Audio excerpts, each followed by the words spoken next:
آیت نمبر 6. أعوذ بالله من الشيطان الرجيم. بسم الله الرحمن الرحيم.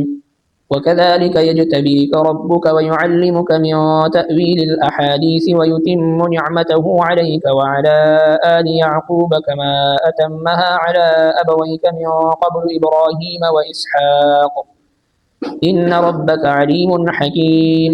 لقد كان في يوسف وإخوته آيات للسائلين. صدق الله العظيم. حضرت یوسف علی نبینا علیه الصلاۃ والسلام واقعه د دې سورته مبارکه ابتداء روان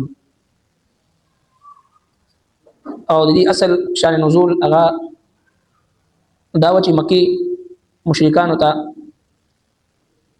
چې کله د نبی علیه الصلاۃ والسلام روز افزون ترقی هغه وکړو نو د يهودو سره مشوره وکړه.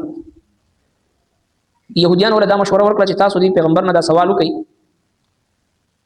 چې دغه بني اسرائیل د شام نه مصر ته څنګه دوی رالل، د دې تاریخ څه دی، د بني اسرائیل تاریخ موږ ته ووایه. او دا یو داسې واقعه وه چې زرګونه کاله منځ کې تېر شو او نه د مکې خلکو ته دې څه علم و، نه چېرته تاریخ کتابونه او نه چېرته څه بل څه علم ذریعه وه دوی ته. یهودیان ورته وایي که دې تاسو ته جواب در نه کړي نو دې به نبي برحق بني، او که صحیح جواب درکړو نو دې به برحق پیغمبر وي. مشرکین نبی علیه السلام نه تپوس وکړو، الله تبارک وتعالى دا سورة مبارکه مکمل نازل فرمایل او دا واحد سورت دی په پورا قرآن عظیم الشان کې چې ابتدا نه انتها پورې د یو پیغمبر واقعه تفصیل سره او داغه د ژوند ابتدا نه تر انتها پورې په دې کې ذکر دی. نو حضرت یوسف علیه السلام یو خوب ولیدو بچپن کې، پلار ته خوب بیان کو حضرت یعقوب علیه السلام ته چې یولس ستوري او نور سپوږمۍ زه ګورم چې ماته سجده کوي. یعقوب علیه السلام په دې تعبیر باندې پوه شو چې دا ستوري دا یولس رونه دی د یوسف علیه السلام او دا نور سپوږمۍ پلار او مور. داسې تعبیر ویستو چې څه وخت داسې راتلونکي ده چې موږ به دته مجبوره کېږو د ده خپو ته به دا رونه غورځېږي.